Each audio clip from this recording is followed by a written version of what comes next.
So let's talk a little bit about what's referred to as asset beta. Essentially what the problem is this. We would like to determine what beta a project should have if we do the project. However, we don't have a project like this one, but we can find a company that's referred to as a pure play company. So there is another company. So let's say we want to open a donut shop, and we want to find out the beta of making donuts. So we can find a company that only makes donuts and that has a beta. So I'm going to change these numbers as we go through the story here. So let's say that this company has a beta of 1.25. Now, if this company has no debt, then its beta is also equal to its, if it has no, its asset beta is equal to its equity beta, if that makes some sense to you. But let's say that this company has a debt to equity ratio.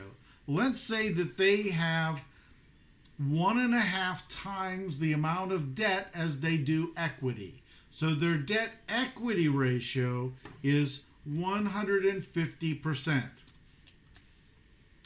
If their debt equity ratio is 150%, then the equity beta is 0.5. So that is the beta of this company. See, the 1.25 is the beta of the company. That's the published number. But that includes their financing decisions. If we take the financing decisions out, we can then use what's referred to as the pure play equity beta.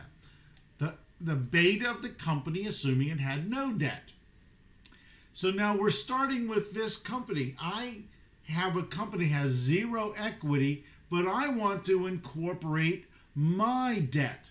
So for my company, let's say that I have $10 in debt and I have $20 in equity. So my debt equity ratio is actually 0.5%. So what should be the beta that I use for my company that incorporates both the equity beta, the actual market risk of the project, and the concept of how much I finance on average? So in this case, I should use 0.75 as my company's beta. So if we had the risk-free rate of return was roughly 3%, let's say we put 10% as the market return. Here's the project's beta that we want to use is 0.75%. We should expect to earn about 8.25% on this project.